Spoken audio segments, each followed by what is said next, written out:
दोस्तों नमस्कार। एक बार आप सबका फिर से बहुत बहुत स्वागत है आप सबके अपने YouTube चैनल डियर गुरुजी पर। सो गाइस, जैसा कि आप सबको सामान्य विज्ञान का जो टेस्ट है लेकर के आता हूं, और आज आप सभी लोग रिक्वेस्ट किए थे सर पत्र लेखन करवा दीजिए। तो आज के इस वीडियो में मैं पत्र लेखन से टोटल 29 क्वेश्चन लेकर आया हूँ, जो कि अभी तक के जो एग्जाम्स में पूछे गए हैं वो सारे क्वेश्चन मैं यहाँ पर आपको करवा दूंगा, और जो जितने इंपॉर्टेंट क्वेश्चन है वो भी यहाँ पर मैं करवा दूंगा। तो आज का जो सेशन है थोड़ा छोटा रहेगा, यानी कि सिर्फ और सिर्फ 29 क्वेश्चन ही है।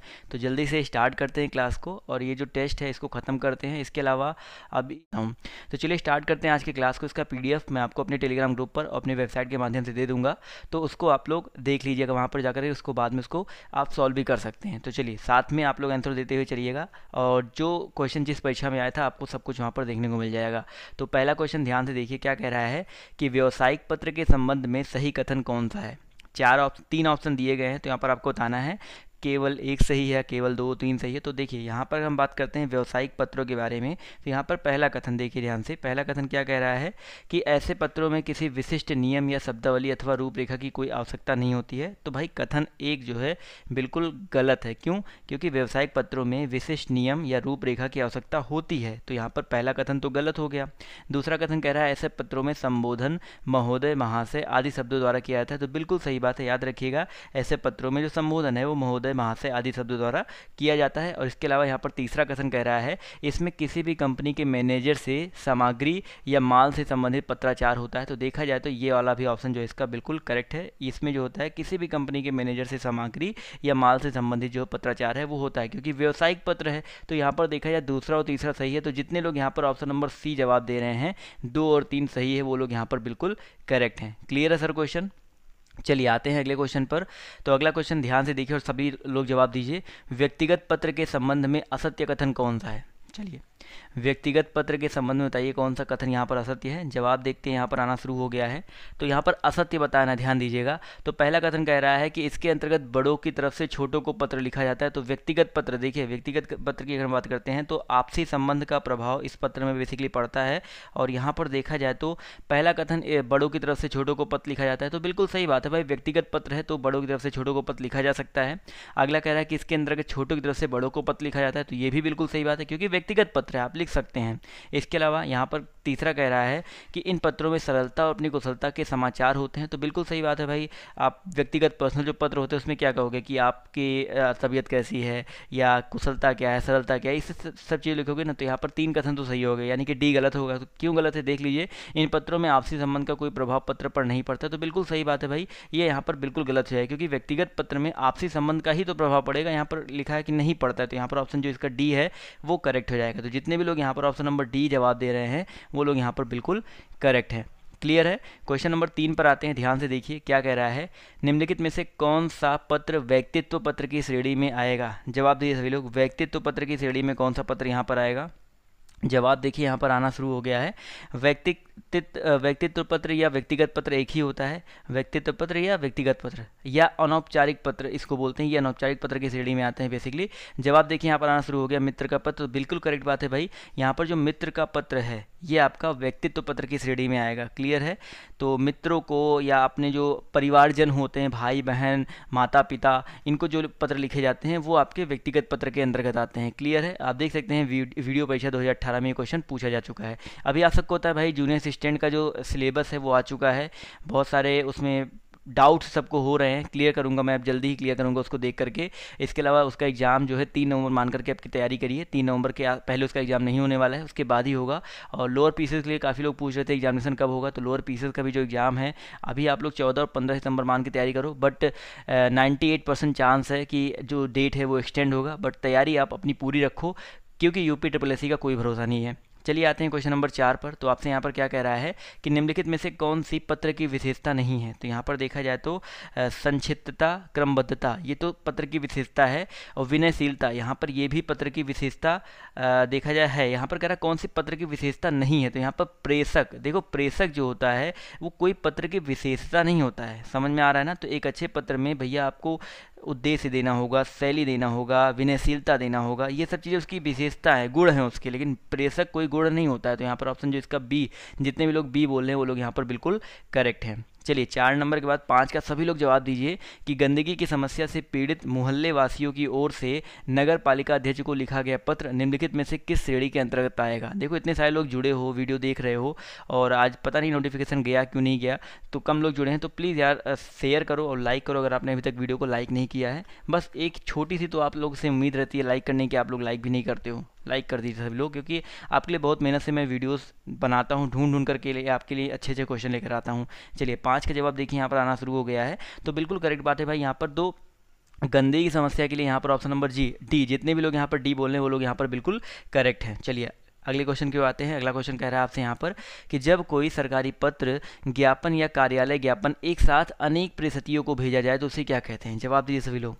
चलिए बहुत ही अच्छा क्वेश्चन है और आपके पेपर में पूछे जाने लायक ये सारे क्वेश्चन हैं और पूछे जा चुके क्वेश्चन है। जवाब देखिए यहाँ पर आना शुरू हो गया, तो बिल्कुल सही बात है। तो जितने भी लोग यहाँ पर ऑप्शन नंबर डी परिपत्र बोल रहे हैं वो लोग यहाँ पर करेक्ट हैं। याद रखिएगा, जब कोई सरकारी पत्र, कार्यालय ज्ञापन या ज्ञापन के साथ अनेक प्रसिद्धियों को भेजा जा रहा हो तो उसे परिपत्र कहा जाएगा। तो जितने लोग यहाँ पर ऑप्शन नंबर डी जवाब दे रहे हैं वो लोग यहाँ पर बिल्कुल करेक्ट हैं। चलिए आते हैं क्वेश्चन नंबर 7 पर। ध्यान से देखिए, कह रहा है कि जब एक अधिकारी दूसरे अधिकारी को व्यक्तिगत नाम से पत्र लिखता है तो उसे क्या कहते हैं। जब एक अधिकारी दूसरे अधिकारी को व्यक्तिगत नाम से पत्र लिखता है तो उसे क्या कहते हैं। चलिए जवाब देखिए यहाँ पर आना शुरू हो गया, तो बिल्कुल सही जवाब है। जितने लोग यहाँ पर अर्धशासकीय पत्र बोल रहे हैं, ऑप्शन नंबर बी जितने लोग बोल रहे हैं वो लोग यहाँ पर करेक्ट हैं। जब एक अधिकारी दूसरे अधिकारी को व्यक्तिगत नाम से पत्र लिखेगा तो उसे अर्धशासकीय पत्र बोलेंगे। क्लियर है, तो ऑप्शन नंबर जिसका बी है वो यहाँ पर बिल्कुल करेक्ट हो जाएगा। चलिए दोस्तों बढ़ते हैं अगले क्वेश्चन की ओर। अगला क्वेश्चन यहाँ पर आपसे कह रहा है कि एक विद्यार्थी को अपने स्कूल के प्रधानाचार्य को अभिनिवेदन में क्या लिखना चाहिए। चलिए क्वेश्चन कह रहा है कि एक विद्यार्थी को अपने स्कूल के प्रधानाचार्य को अभिनिवेदन में क्या लिखना चाहिए। जवाब देखिए क्वेश्चन नंबर 8 का यहाँ पर आना शुरू हो गया है। तो अगर 8 की बात करते हैं तो एक विद्यार्थी अगर अपने स्कूल के प्रधान, आप सब ने लिखा होगा पेपर और यहाँ पर जवाब भी सही आ रहा है, आपका आज्ञाकारी शेष है। जब भी आप लोग कोई एप्लीकेशन लिखते थे या कोई पत्र लिखते थे तो क्या लिखते थे भैया, आपका आज्ञाकारी शेष आबासा XYZ यही तो लिख करके आता था ना बोर्ड के पेपर में। तो ऑप्शन जो इसका सी है वो यहाँ पर बिल्कुल करेक्ट हो जाएगा। चलिए आते हैं क्वेश्चन नंबर 9 की तरफ। देखिए किसी भी तरह के पत्र को लेकर, किसी भी चीज़ को लेकर अगर आपको डाउट बहुत ज़्यादा हो रहे हो ना, तो आपको कुछ नहीं करना है। क्लास 10th की आप व्याकरण की बुक उठाओ, वहाँ पर पत्र के बारे में बहुत सारी चीज़ें आपको दी गई हैं। इन सभी पत्रों के बारे में आप जाकर के पढ़ लो और कहीं से आपको पढ़ने की जरूरत नहीं, आपको सब कुछ मिल जाएगा वहाँ पे। समझ में आ रहा है ना। चलिए क्वेश्चन नंबर 9 का जवाब दीजिए। यदि सभी राज्य सरकारों को कोई एक सरकारी पत्र भेजा गया हो तो उसे क्या कहते हैं। क्वेश्चन नंबर 9 का जवाब दीजिए सभी लोग। 9 का आंसर देखिए यहाँ पर आना शुरू हो गया, तो बिल्कुल करेक्ट जवाब यहाँ पर आ रहा है परिपत्र, इसको भी बोला जाएगा। यदि सभी राज्य सरकारों को कोई एक सरकारी पत्र, वही सेम चीज़ हो गया ना कि इसके जो प्रसिद्धि हैं वो बहुत सारे हैं और एक ही पत्र सबको भेजा गया तो उसे परिपत्र बोला जाएगा। तो ऑप्शन जो इसका बी है वो यहाँ पर बिल्कुल करेक्ट हो जाएगा। क्लियर है सर। चलिए आते हैं अगले क्वेश्चन पर। तो अगला क्वेश्चन आपका यहाँ पर क्या कह रहा है कि अधिसूचना का प्रयोग किस क्षेत्र में नहीं किया जाता है। क्वेश्चन ध्यान से पढ़िएगा, अधिसूचना का जो प्रयोग है वो किस क्षेत्र में नहीं किया जाता है, आपको ये जवाब देना है। चलिए क्वेश्चन नंबर 10 का जवाब देखिए यहाँ पर आना शुरू हो गया, तो बिल्कुल करेक्ट बात है भाई। जो अधिसूचना है उसका प्रयोग कर्तव्य के क्षेत्र में नहीं किया जाता है। तो जितने भी लोग यहाँ पर ऑप्शन नंबर सी बोल रहे हैं वो लोग यहाँ पर बिल्कुल करेक्ट हैं। अधिसूचना का जो प्रयोग है वो भारतीय गजट में प्रकाशित सरकारी नियम, आदेश, अधिकार और नियुक्तियों की सूचना के प्रसंग में होता है, जबकि यहाँ पर कर्तव्य जो लिखा है उसके क्षेत्र में नहीं होता है। तो ऑप्शन नंबर जो इसका सी है वो यहाँ पर बिल्कुल करेक्ट हो जाएगा। क्लियर है दोस्तों। चलिए बढ़ते हैं अगले क्वेश्चन की ओर। अगर आपको मज़ा आ रहा है प्लीज़ वीडियो को लाइक करते हुए चले। और क्वेश्चन नंबर 11 आप सबके सामने ये रहा, यदि आपको अपने मित्र को पत्र लिखना पड़े तो संबोधन में क्या लिखेंगे। बताइए, यदि आपको अपने मित्र को पत्र लिखना पड़े तो संबोधन में क्या लिखेंगे। मित्र को लिख रहे हैं पत्र ना, तो बताइए जवाब बिल्कुल सही आ रहा है, प्रिय मित्र लिखा जाएगा। जी हाँ बिल्कुल सही बात है। अगर हमें अपने मित्र को लिखना है तो प्रिय मित्र लिखेंगे, पिताजी को लिखना है तो पूजनीय पिताजी लिखेंगे, और ऐसे हो सकता है महोदय तो किसको लिखा जाता है, जो अपने से बड़े होते हैं जिनको हम लोग सम्मान देते हैं। क्लियर है। चलिए आते हैं अगले क्वेश्चन पर। तो अगला क्वेश्चन आपका यहाँ पर क्या कह रहा है कि कौन सा कथन असत्य यानी कि गलत है। जवाब दीजिए सभी लोग। क्वेश्चन नंबर 12 का जवाब देखते हैं कितने लोग यहाँ पर सही देते हैं। तो देखिए पहला कथन ध्यान से पढ़िए। पहला कथन कह रहा है कि अर्धशासकीय पत्र मित्रतापूर्ण भाषा में लिखा जाता है। अभी मैंने आपको बताया था अर्धशासकीय पत्र क्या होता है। अर्धशासकीय पत्र जो होता है वो बेसिकली एक अधिकारी दूसरे अधिकारी को व्यक्तिगत रूप से लिखता है, तो मित्रतापूर्ण भाषा में ही लिखेगा, तो बिल्कुल सही बात है। अगला कह रहा है कि संबोधन के लिए प्रिय लिखा जाता है। तो भाई संबोधन के लिए आप लोग प्रिय लगा सकते हो, महोदय लगा सकते हो, आदरणीय लगा सकते हो, कुछ भी लगा सकते हो। तो यहाँ पर दूसरा कथन भी बिल्कुल सही है। अगला कह रहा है कि स्वनिर्देश के लिए आपका सद्भावी लिखा जाता है। याद रखिएगा, स्वनिर्देश के लिए आपका सद्भावी, ये भी बिल्कुल सही बात है और आप इसको याद भी रखिएगा कि अगर आपसे क्वेश्चन में आ जाए कि स्वनिर्देश के लिए क्या लिखा जाता है, तो आपका सद्भावी, ये है आपका सद्भावी, ये इतना लिखा जाता है। तो ये 3 कथन तो सही हैं। अगला कथन कह रहा है कि इसमें भेजने वाला हस्ताक्षर करके अपना पूरा पद नाम का उल्लेख भी करता है। भाई इसमें भेजने वाला जो है हस्ताक्षर करके अपना पूरा पद नाम का उल्लेख नहीं करता है। तो यहाँ पर देखा जाए तो ऑप्शन नंबर जो इसका डी है वो यहाँ पर गलत हो जाएगा। तो जितने भी लोग यहाँ पर ऑप्शन नंबर डी बोल रहे थे वो लोग यहाँ पर बिल्कुल करेक्ट हैं। क्लियर है। चलिए आते हैं क्वेश्चन नंबर 13 पर। ध्यान से देखिए, कह रहा है कि सभी राज्य सरकारों को भेजा जाने वाला सरकारी पत्र क्या कहलाता है। सभी राज्य सरकारों को भेजा जाने वाला जो सरकारी पत्र है वो क्या कहलाता है। जवाब देखिए यहाँ पर आना शुरू हो गया है। तो भाई वही सेम क्वेश्चन फिर से रिपीट हो गया। तो परिपत्र, यानी कि ऑप्शन जो इसका सी है वो यहाँ पर बिल्कुल करेक्ट हो जाएगा। आप देख सकते हैं ये क्वेश्चन जो है किस एग्जाम में पूछा जा चुका है। चलिए आते हैं क्वेश्चन नंबर 14 की तरफ। तो 14 का जवाब देखिए, यहाँ पर बहुत ही अच्छा क्वेश्चन है। मच्छरों के प्रकोप के संबंध में शिकायत पत्र तो लिखना हो तो किससे लिखेंगे। ये क्वेश्चन अभी शायद, हाँ जी हाँ, देख सकते हैं ग्राम विकास अधिकारी परीक्षा में आपका आया था और काफ़ी सारे लोगों ने पूछा भी था ये क्वेश्चन। जवाब देखिए यहाँ पर आना शुरू हो गया है। तो भैया अगर मच्छरों का प्रकोप है यानी कि डॉक्टर से संबंधित हो जाएगा तो माननीय स्वास्थ्य अधिकारी को। तो जितने भी लोग यहाँ पर ऑप्शन नंबर ए बोल रहे हैं, ज़्यादातर लोग ए ही बोल रहे हैं, वो लोग यहाँ पर बिल्कुल करेक्ट हैं। यहाँ पर ऑप्शन भी कुछ इस तरह से रख दिया है ना कि आप लोग आराम से टिक कर सकते हो, जैसे प्रधानमंत्री। तो भाई इसके लिए हम प्रधानमंत्री को तो पत्र लिखेंगे नहीं। प्रधानाध्यापक, भाई प्रधानाध्यापक को मच्छर के प्रकोप के लिए क्यों लिखेंगे और शिक्षा अधिकारी को भी क्यों लिखेंगे। तो यानी कि ऑप्शन जो इसका ए है स्वास्थ्य अधिकारी वो बिल्कुल करेक्ट हो जाएगा। चलिए आते हैं क्वेश्चन नंबर 15 पर। तो क्वेश्चन नंबर 15 यहाँ पर देखिए, शासकीय पत्र के संबंध में संदर्भ में कौन सा कथन गलत है। अब देखिए शासकीय पत्र के संदर्भ में आपको बताना है कौन सा कथन गलत है और आपको यहाँ से ये चीज़ भी क्लियर हो जाएगी कि शासकीय पत्र आखिर में होता क्या है। चलिए जवाब देखिए यहाँ पर आना शुरू हो गया है। तो अगर हम बात करते हैं शासकीय पत्र के बारे में, तो शासकीय पत्र में पत्र के सबसे ऊपर पत्र संख्या लिखते हैं, तो पहला कथन सही है। अब इसके अलावा पत्र के बाईं ओर सेवा में लिखा जाता है, तो ये भी बिल्कुल करेक्ट है। इसके अलावा जो तिथि है वो ऊपर नहीं लिखी जाती है, तिथि जो है नीचे लिखी जाती है। तो देखा जाए ऑप्शन जो इसका बी है वो यहाँ पर गलत हो जाएगा। इसके अलावा जो चौथा कथन है संबोधन महोदय बाईं ओर लिखा जाता है, तो ये बिल्कुल करेक्ट है। समझ में आ गया ना। तो ये जो चीज़ें हैं इसमें से यहाँ पर जो ये बी वाला कथन है गलत होगा, क्योंकि यहाँ पर ऊपर के स्थान पे क्या होना चाहिए, अच्छा नीचे तिथि लिखी जाती है। क्लियर है सर। तो ऑप्शन नंबर बी जितने भी लोग बता रहे थे वो लोग यहाँ पर बिल्कुल करेक्ट हैं। अब आते हैं क्वेश्चन नंबर 16 पर। क्वेश्चन नंबर 16 का सभी लोग जवाब दीजिए। यदि कोई पत्र सभी संबद्ध कार्यालयों को प्रेषित किया जाता है तो उसे क्या कहेंगे, बताइए। यदि कोई पत्र सभी संबद्ध कार्यालयों को प्रेषित किया जाता है तो उसे क्या कहते हैं।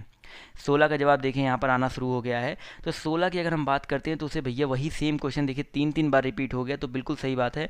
कुछ लोग कह रहे हैं रिपीटेड क्वेश्चन, तो यहाँ पर ऑप्शन जो इसका डी है वो यहाँ पर बिल्कुल करेक्ट हो जाएगा। तो ऑप्शन डी पर क्लिक कर देंगे और परिपत्र के बारे में तो आप लोग को क्लियर हो ही गया होगा। अब आते हैं अगले क्वेश्चन पर, क्वेश्चन नंबर 17 की तरफ। क्वेश्चन नंबर 17 कह रहा है भाई, बाढ़ पीड़ितों की सहायता के संबंध में पत्र लिखा जाता है। जो बाढ़ पीड़ित है अगर उनकी सहायता करना चाहते हैं आप तो उनके संबंध में पत्र किसे लिखा जाएगा। चलिए जवाब दीजिए सभी लोग। जवाब देखिए यहाँ पर आना शुरू हो गया है।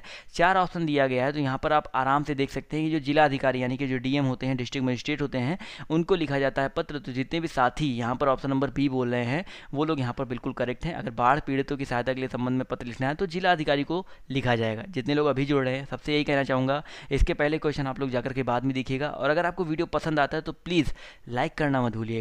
चलिए आते हैं क्वेश्चन नंबर 18 पर। तो क्वेश्चन नंबर 18 आपसे कह रहा है, किसी अधिकारी को पत्र लिखना हो तो संबोधन किया जाता है, बताइए। किसी अधिकारी को पत्र लिखना हो तो संबोधन किससे किया जाएगा।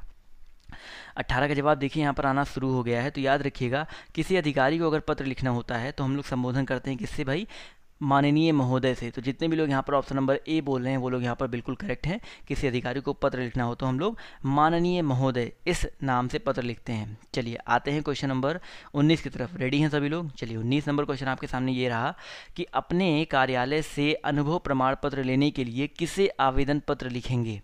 अपने कार्यालय से अनुभव प्रमाण पत्र लेने के लिए बताइए किसे आवेदन पत्र लिखेंगे। क्वेश्चन नंबर 19 का जवाब देखिए यहाँ पर आना शुरू हो गया है। तो 19 की अगर हम बात करते हैं तो याद रखिएगा, अपने कार्यालय से अनुभव प्रमाण पत्र लेने के लिए हम लोग किसको, व्यवस्थापक महोदय को। बिल्कुल करेक्ट बात है। तो कुछ लोग यहाँ पर संस्थापक, प्रचारक और संपादक, ये गलत है। यहाँ पर व्यवस्थापक महोदय जो लोग जवाब दे रहे हैं वो लोग यहाँ पर बिल्कुल करेक्ट हैं। क्लियर है सर। चलिए आते हैं क्वेश्चन नंबर 20 की तरफ। तो 20 नंबर क्वेश्चन आपसे कह रहा है कि दैनिक हिंदुस्तान में संवाददाता के पद के लिए किसे आवेदन पत्र लिखेंगे। संवाददाता के पद के लिए आप किसे पत्र लिखेंगे? जवाब दीजिए सभी लोग। 20 का जवाब देखिए यहाँ पर आना शुरू हो गया। तो भाई अगर आपको संवाददाता का पद चाहिए तो उसके लिए आपको संपादक महोदय जी को पत्र लिखना होगा। तो यहाँ पर जितने भी साथी यहाँ पर ऑप्शन नंबर सी बोल रहे हैं वो लोग यहाँ पर करेक्ट हैं। अभी देख सकते हैं हाल ही के क्वेश्चन राज्य कृषि उत्पादन मंडी परिषद 2018 के पेपर में आपका पूछा गया है। मई में शायद इसका एग्जाम हुआ था। क्लियर है? अगर मैं गलत हूं तो आप मुझे करेक्ट कर दीजिएगा। क्वेश्चन नंबर आपका 21 कह रहा है कि बस स्टैंड के पास आवारा लड़कों के व्यवहार को बताते हुए तथा उनके खिलाफ छेड़खानी के विरुद्ध एफआईआर दर्ज करवाने के लिए किसे आवेदन पत्र लिखेंगे? चलिए, क्वेश्चन नंबर 21 बहुत ही अच्छा क्वेश्चन है, बहुत ही प्यारा क्वेश्चन है। जवाब देखिए सभी लोग यहाँ पर दे भी रहे हैं, काफ़ी सारे स्टूडेंट्स हैं जो कि सही जवाब दे रहे हैं। तो बिल्कुल सही बात है भाई, थाना अध्यक्ष महोदय जी को लिखा जाएगा। यानी कि अगर आपके साथ कोई ईव टीजिंग होता है, किसी लड़की के साथ ईव टीजिंग होती है, तो बेसिकली थाना अध्यक्ष महोदय जी को पत्र लिखा जाता है। चलिए आते हैं क्वेश्चन नंबर 22 पर। तो क्वेश्चन नंबर 22 आपसे क्या कह रहा है? औपचारिक पत्र में से इनमें से कौन सा विकल्प नहीं होगा? औपचारिक पत्र में से इनमें से कौन सा विकल्प नहीं होगा? 22 का सभी लोग जवाब दीजिए। सबका वेट करते हैं, देखते हैं कितने लोग यहाँ पर सही जवाब देते हैं। तो जवाब देखिए यहाँ पर आना शुरू हो गया। तो अगर हम बात करते हैं औपचारिक पत्र, तो औपचारिक पत्र देखिए यहाँ पर ऑप्शन नंबर जो इसका सी है, जितने लोग ऑप्शन सी बोल रहे हैं अभिवादन, कुछ लोग बोल रहे हैं सी बट कुछ लोग नहीं बोल रहे हैं। तो याद रखिएगा औपचारिक जो पत्र होता है वो कार्यालयी या व्यावसायिक पत्र होता है बेसिकली। इसके अलावा इसमें विषय, पता, दिनांक आदि का उल्लेख किया जाता है, लेकिन अभिवादन का प्रयोग नहीं होता है। तो जितने भी लोग यहाँ पर ऑप्शन नंबर सी बोल रहे हैं वो लोग यहाँ पर बिल्कुल करेक्ट है। आपका देख सकते हैं किस पेपर में आपका जो क्वेश्चन है आया था। क्लियर है सर? क्वेश्चन नंबर 23 आपसे क्या कह रहा है कि व्यवसाय संबंधी पत्र में संबोधन क्या होगा? बताइए। जो आपके व्यवसाय संबंधी पत्र होते हैं उसमें संबोधन कैसे करेंगे हम लोग? व्यवसाय के लिए आप लोग कह रहे हो तो बिल्कुल सही बात है भाई, जवाब यहाँ पर आना शुरू हो गया है महोदय या महोदया। अगर आप मेल को लिख रहे हैं तो महोदय, फीमेल को लिख रहे हैं तो महोदया। तो यहाँ पर ऑप्शन नंबर बी, जितने भी लोग यहाँ पर ऑप्शन बी बोल रहे हैं वो लोग यहाँ पर बिल्कुल करेक्ट हैं। व्यवसाय संबंधी जो पत्र होते हैं उनके संबोधन के लिए हम लोग महोदय या महोदय का यूज करते हैं। तो यहाँ पर ऑप्शन बी करेक्ट हो जाएगा। चलिए क्लियर है। आते हैं क्वेश्चन नंबर 24 पर। 24 नंबर क्वेश्चन ध्यान से देखिए क्या कह रहा है कि इनमें से कौन सा कार्यालय आदेश का मूल गुण नहीं है? कौन सा कार्यालय आदेश का मूल गुण नहीं है? 24 का जवाब देखिए यहाँ पर आना शुरू हो गया है। चलिए, तो बिल्कुल सही बात है। याद रखिएगा भाई, जो आपका कार्यालय है, कार्यालय आदेश का जो प्रयोग है वो सामान्यतः आंतरिक प्रशासन संबंधी अनुदेश जारी करने के लिए किया जाता है। और ये जो है बेसिकली अनौपचारिक, संक्षिप्त और निर्वैयक्तिक होते हैं। यानी कि यहाँ पर जो ऑप्शन देखा जाए अनौपचारिक तो करेक्ट है, निर्वैयक्तिक तो भी करेक्ट है। तो यहाँ पर बाहर भीतरी बातें, तो यहाँ पर ऑप्शन जो इसका डी है तो ये आपका आदेश का मूल गुण नहीं है। तो ऑप्शन नंबर जो इसका डी है वो यहाँ पर बिल्कुल करेक्ट हो जाएगा। तो जितने भी लोग यहाँ पर डी बोल रहे थे लगभग सभी लोग यहाँ पर करेक्ट हैं डी वाले, तो वो लोग करेक्ट हो जाएंगे। चलिए आते हैं 25 नंबर क्वेश्चन पर। देखिए बहुत ही अच्छा क्वेश्चन है। कह रहा है कि आयकर से माफ़ी व पूर्ण मुक्ति के लिए किसे प्रार्थना पत्र लिखेंगे? अगर आपको आयकर यानी कि जो इनकम टैक्स होती है उससे माफ़ी चाहिए या उससे पूर्ण छुटकारा चाहिए तो आप लोग किसे पत्र लिखेंगे? प्रार्थना पत्र। चलिए बिल्कुल सही बात है भाई, आयकर की बात हो रही है तो हम लोग आयकर अधिकारी को ही लिखेंगे, यानी कि इनकम टैक्स ऑफिसर को ही पत्र लिखेंगे। तो बिल्कुल आसान क्वेश्चन था। तो ऑप्शन नंबर सी, जो लोग यहाँ पर ऑप्शन नंबर सी बोल रहे हैं वो लोग यहाँ पर बिल्कुल करेक्ट है। क्लियर है सर? चलिए आते हैं क्वेश्चन नंबर 26 की तरफ। तो क्वेश्चन नंबर 26 आपसे कह रहा है कि मुख्य बिजली के बल्बों के ऑर्डर के निरस्तीकरण की सूचना देते हुए किसे पत्र लिखेंगे? बताइए। मुख्य बिजली के बल्बों के ऑर्डर के निरस्तीकरण की सूचना देने के लिए या देते हुए किसे पत्र लिखा जाएगा? 26 का जवाब देखिए यहाँ पर आना शुरू हो गया है। तो मुख्य बिजली के बल्बों के ऑर्डर के लिए निरस्तीकरण की सूचना देते हुए जो हम लोग पत्र लिखेंगे किसको? संभरक। तो याद रखिएगा संभरक को पत्र लिखा जाएगा। तो ऑप्शन नंबर जो इसका ए है संभरक, वो लोग यहाँ पर बिल्कुल करेक्ट हो जाएंगे। क्लियर है सर क्वेश्चन?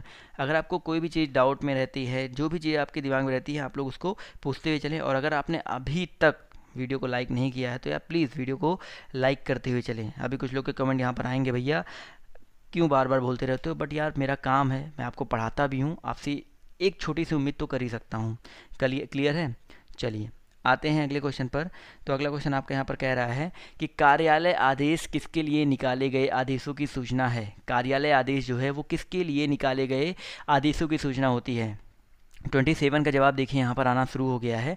तो याद रखिएगा जो आपका कार्यालय आदेश होता है वो किसके लिए? बिल्कुल करेक्ट जवाब यहाँ पर आ रहा है मंत्रालय नहीं भाई, मंत्रालय, संबद्ध विभाग, प्रभाग, अनुभव, सबके लिए होता है। तो यहाँ पर जितने भी लोग बोल रहे हैं ऑप्शन नंबर डी सभी विकल्प सही है, वो लोग यहाँ पर बिल्कुल करेक्ट हैं। तो ये जो कार्यालय आदेश होता है इन सभी के लिए होता है। कार्यालय आदेश जो होता है किसी भी मंत्रालय या कार्यालय के कर्मचारियों के लिए समय समय पर निकाले गए आदेशों की सूचना होती है। इसके अंतर्गत नियुक्ति, छुट्टियों की स्वीकृति, पद वृद्धि, आपका जो पैसा बढ़ता है, सैलरी बढ़ती है, इन सब की सूचनाएं जो है दी गई होती हैं। क्लियर है? चलिए आते हैं क्वेश्चन नंबर 28 पर। तो क्या कह रहा है, ध्यान से देखिए। कह रहा है कि छोटे संबंधियों को पत्र में संबोधन में क्या लिखेंगे। जो छोटे संबंधी होते हैं उनको पत्र में संबोधन में क्या लिखेंगे। 28 का जवाब देखिए यहाँ पर आना शुरू हो गया है। तो अगर हम बात करते हैं 28 के बारे में, तो छोटे संबंधी है ना, तो यहाँ पर इसका जो करेक्ट आंसर है हो जाएगा भाई चिरंजीवी। चिरंजीवी लिखा जाता है ना, आपने देखा होगा शादी के कार्डों में चिरंजीवी लिखा रहता है। तो ऑप्शन जो इसका ए है वो यहाँ पर बिल्कुल करेक्ट हो जाएगा। क्लियर है? आते हैं last but not the least question number 29 पर। तो क्वेश्चन नंबर 29 क्या कह रहा है कि निम्नलिखित में से कौन सा अनौपचारिक पत्र का उदाहरण है। 29 का जवाब दीजिए। अनौपचारिक पत्र, अनौपचारिक पत्र, औपचारिक पत्र, दो तरह के पत्र होते हैं। तो अनौपचारिक पत्र में मैंने आपको पहले ही बता दिया था, कार्यालयीय पत्र आते हैं, व्यावसायिक पत्र आते हैं, ये आपके अनौपचारिक होते हैं। और औपचारिक में भी मैंने आपको बताया था, जैसे कि आपके कौन से पत्र होते हैं भाई, व्यक्तिगत वाले जो पत्र होते हैं वो आपके बेसिकली औपचारिक पत्र की, व्यक्तिगत पत्र भी आपका सॉरी अनौपचारिक में ही आता है, माफ़ कीजिएगा। जो आपका व्यक्तिगत होता है वो भी अनौपचारिक में आएगा। अभी यहाँ से इस क्वेश्चन से क्लियर हो जाएगा। चलिए क्वेश्चन नंबर 29 का जवाब आना शुरू हो गया है। तो देखिए यहाँ पर अनौपचारिक पत्र का उदाहरण की बात करते हैं। तो यहाँ पर देखिए, मोहल्ले में बिजली की समस्या के लिए जिलाधिकारी को पत्र, तो ये आपका औपचारिक होगा, गलत बात है। इसके अलावा गांव में पुस्तकालय खुलवाने हेतु जिला परिषद के अध्यक्ष को लिखा गया पत्र, तो ये भी गलत है। और यहाँ पर प्रधानाचार्य को 2 दिनों के अवकाश के लिए प्रार्थना पत्र, यहाँ पर ये भी अनौपचारिक पत्र का उदाहरण नहीं है। यानी कि ऑप्शन जो इसका बी है, बहन के विवाह में शामिल होने के लिए मित्र को लिखा गया जो पत्र होता है वो आपका अनौपचारिक पत्र के अंतर्गत आता है। क्लियर है? तो जितने भी लोग यहाँ पर ऑप्शन नंबर बी बोल रहे हैं वो लोग यहाँ पर बिल्कुल करेक्ट हैं। समझ में आ गया ना सर? तो आज की इस वीडियो में सिर्फ इतने ही क्वेश्चन। मुझे पता है छोटे वीडियो है, बट अभी थोड़ा मतलब 2 से 4 दिन आपका वेट कर लीजिए। उसके बाद मैं और ढेर ढारे यानी कि 2-2 घंटे के, 1-1 घंटे की वीडियोस लेकर आऊँगा। बट अभी थोड़ा सा मुझे काम है, दिल्ली जाना है और मतलब यूट्यूब के वर्क से ही जाना है। एक इवेंट होता है यूट्यूब का, जिसे बोलते हैं यूट्यूब एडकॉन, जो कि जहाँ पर बहुत बड़े बड़े यूट्यूबर्स जैसे कि वाईफाई स्टडी एग्जामपुर और डॉक्टर गौरव स्टडी IQ वाले सब लोग वहाँ पर आएंगे। तो वहाँ पर मुझे भी मौका मिला है, वहाँ पर मुझे भी 250 लोगों को बुलाया गया, जिसमें से मुझे भी शामिल किया गया है। तो आप सबको वहाँ का भी थोड़ा बहुत वीडियो देखने को मिलेगा बीच में जब मैं वहाँ पर जाऊँगा। तो बस आप लोग प्रे कीजिए कि ऐसे ही मैं थोड़ा सा प्रोग्रेस होता रहूँ, आप सबके साथ बना रहूँ, आप सबको भी प्रोग्रेस के पथ पर आपको लेकर जाता रहूँ। तो आज के इस वीडियो में सिर्फ इतना ही। अभी के लिए बाय बाय, टेक केयर, जय हिंद, जय भारत। मिलते हैं आप सबसे नेक्स्ट वीडियो में कल सुबह 9 बजे।